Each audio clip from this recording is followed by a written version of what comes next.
Ba-dum-dum-dum, bling ding ding ding. Chapter 20. Chapter 21. Book of John. The last of the books. The last of the four Gospels of the disciples. Then we'll go to Acts, and we'll go to the other stuff. But for now, after this, Jesus revealed himself again to his disciples at the Sea of Tiberias. He revealed himself in this way. Together there were Simon, Peter, Thomas called Didymus, Nathanael from Cana in Galilee, Zebedee's sons, and two of his disciples. Okay, Simon Peter, one person, or is it two people? I think there's Simon and Peter. Simon Peter, I guess Simon Peter is the one person. Simon Peter said to them, "I'm going fishing," and they said to him, "We'll also come with you." So they went out and got onto the boat. But that night they caught nothing. When it was already dawn, Jesus was standing on the shore, but the disciples did not realize it was Jesus. Jesus said to them, "Children, have you caught anything to eat?" They answered him, "No." So he said to them, "Cast the net over the right side of the boat, and you will find something." So they cast it, and they weren't able to pull it up because of the number of fish. So that the disciples whom Jesus loved said to Peter, "It is I, it is the Lord." When Simon Peter heard that it was the Lord, he tucked in his garment, for he was lightly clad, and jumped into the sea. The other disciples came in the boat, for they were not far from shore, only about 100 yards, dragging the fish with their dragging a net with their fish. When they climbed out of the shore, they saw a charcoal fire with fish on it and bread. Jesus said to them, "Bring some of the fish you just caught." So Simon Peter went over and dragged the fish ashore, full of 153 large fish. Even though there were so many, the fish was not torn. Jesus said to them, "Come, have breakfast." And none of the disciples dared ask him, "Who are you?" because they realized it was the Lord. Jesus came over and took the bread and gave it to them, and in like manner the fish. This was now the third time Jesus was revealed to his disciples after being raised from the dead. My brains. When they had finished breakfast, Jesus said to Simon Peter, "Simon, son of John, do you love me more than these?" He said to them, "Yes, I love you more than I love you. Yes, Lord, I know that I love you. Know that I love you." Okay. When they finished breakfast, Jesus said to Simon Peter, "Simon, son of John, do you love me more than these?" He said to them, "Yes, Lord, I know you know that I love you." He said to them, "Feed my lambs." Then he said to them a second time, "Simon, son of John, do you love me?" He said to him, "Yes, Lord, you know I love you." Then he said to them, "Tend my sheep."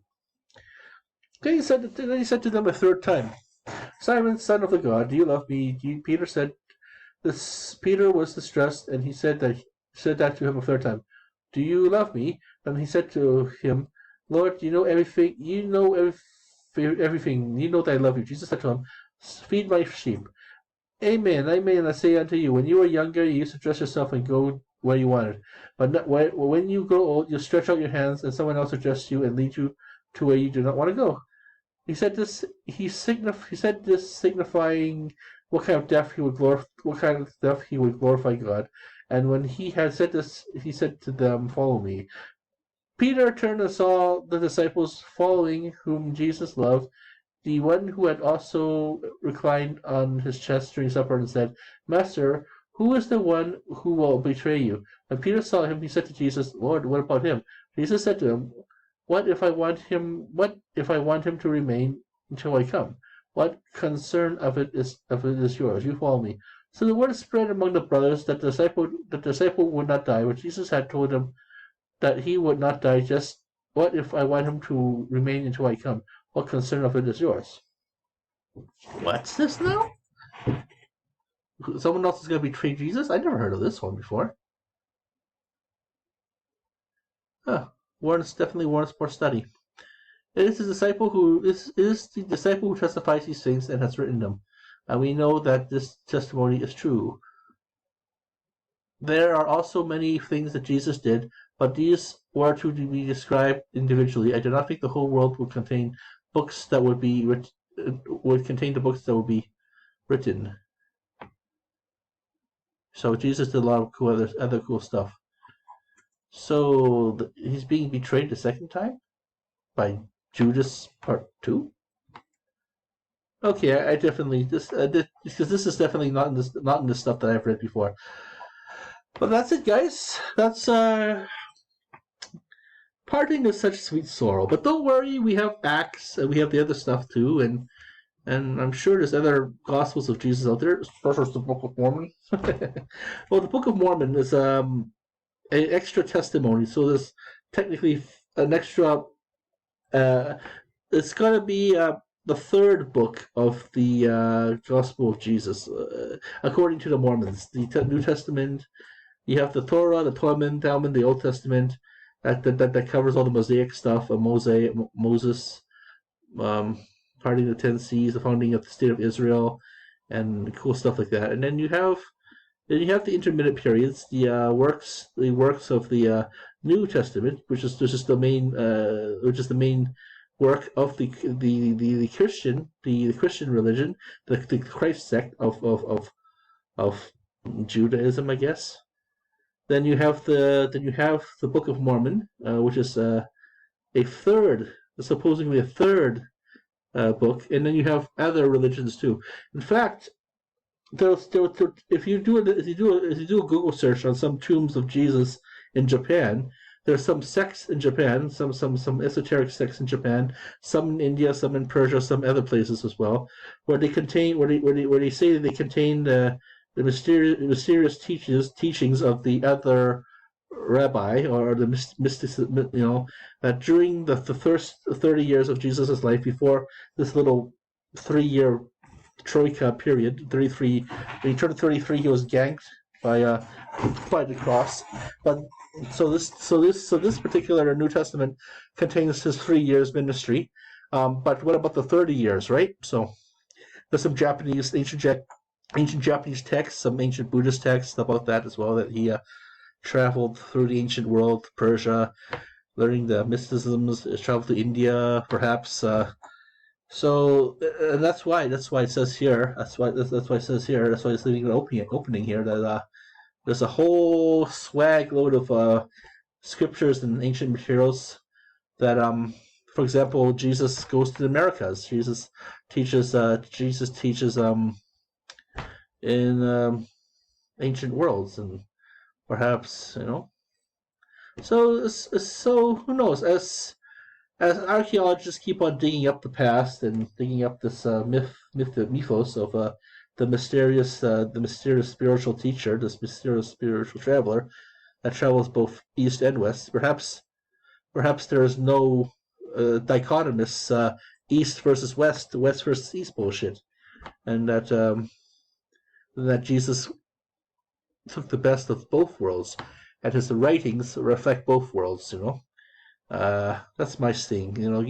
Who knows? Maybe he traveled to ancient Nepal and some ancient monastery there for a few years, like Batman did. How Bruce Wayne left Gotham for about 15 years when he turned 15, and then he comes back when he's 21 after spending 15 years as a training hardcore, fighting the Ra's al Ghul and all these Zen people.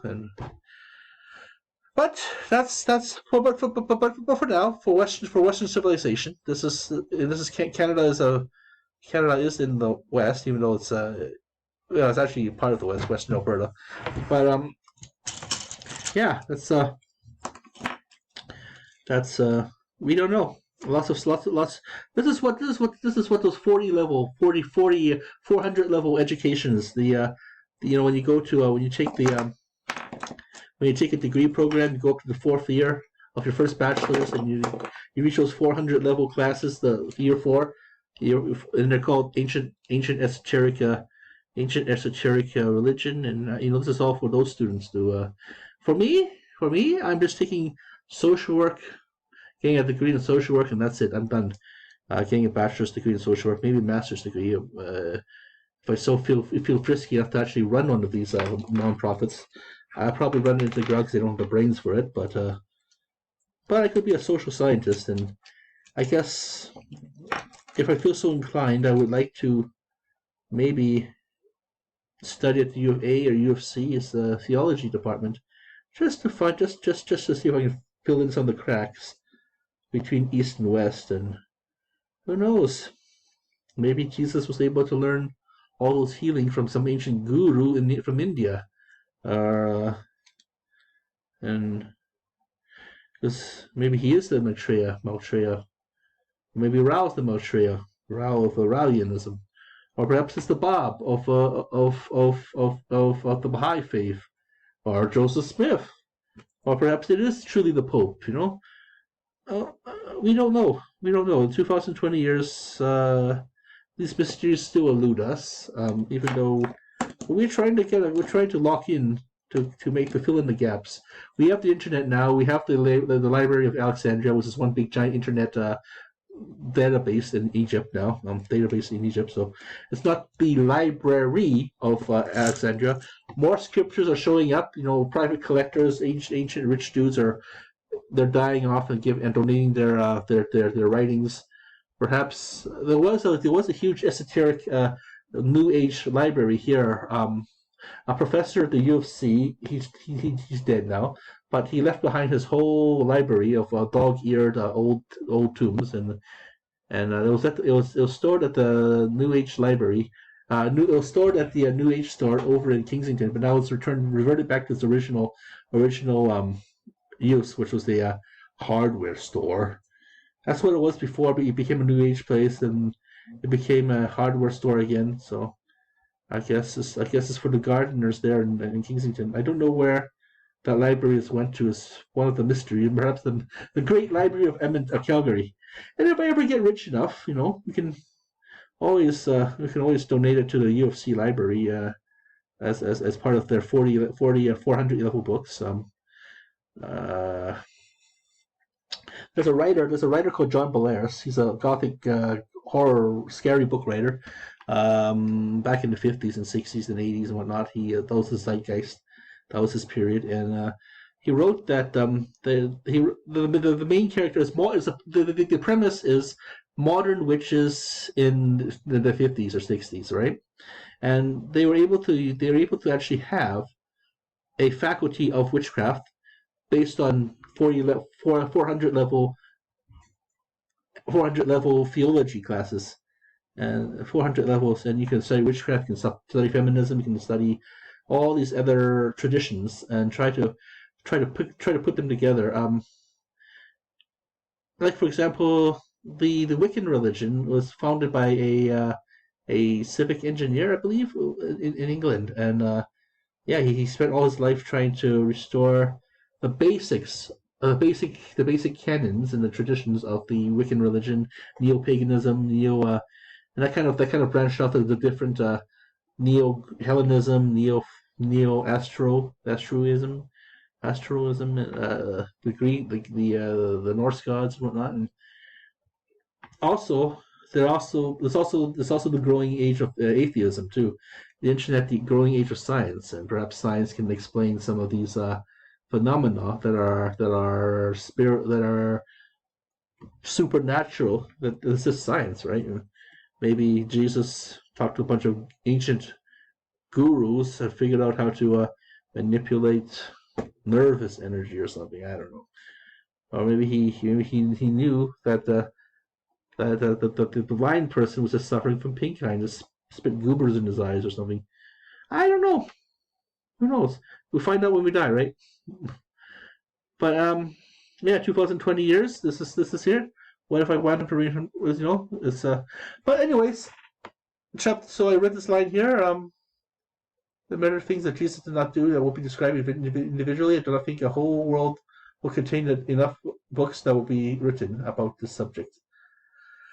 So maybe Prometheus and aliens, the aliens as world is right. Maybe they're a bunch of space engineers who hate humans, and the gods were a bunch of space aliens who really hate humans and trying to send a predator attacking us and alien creatures to attack us from and Prometheus and whatnot, and that plan backfired on them.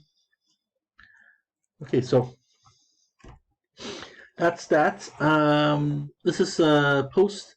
I guess I want to stick around because this is kind of like post series depression. You know, the post series blues. You work so hard, and then you feel so blah, and then you feel blah for 2 weeks, and if you don't end up ganking yourself because you feel so depressed, then you pick yourself up. And that's the sad thing too. Is depression is very common amongst young people today. Maybe we burnt off all our dopamine while we're working and it becomes jaded, or perhaps we're so exhausted by the end of the odyssey. We're so academic or professional odyssey that we just want to just relax and just veg out. I think when I graduate, I would just like to veg out, not do anything, just let my brain recover, find out what's next, what I want to do next with my just meditate and do some self care to my mind, and perhaps actually enjoy my victory where I did help awesome people. But the thing is, I keep on wanting to go. You know, you keep on wanting the show to go. You keep on wanting and this is post depression. This is post series depression, post graduation depression. You know, and I hate to sound like such a bummer, but oh man, the show's over. And you want this reminds me of the time when I was there we go, old man me talking about this reminds me.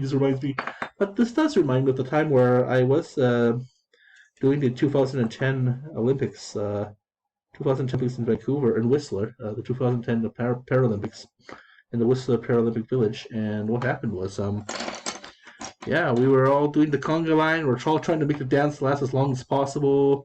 During the closing ceremony, and then the magic. Once the group disperses, the magic's over. That's the last of the 4 year adventure that the BC people, the Canadian people, the world have worked on. All those athletes, all those volunteers, and it was fun, but so bittersweet to you guys. I know I'm supposed to be gone about 5 minutes ago because my wife wants me to only make this for 17 minutes. Blah. Okay, so we'll see you in Max. Hopefully, you guys will stick around for that. That won't be happening for a while though. So okay, here's the off button here. Thank you for watching our show. We're gonna be right back. Thanks you. Okay, I should keep my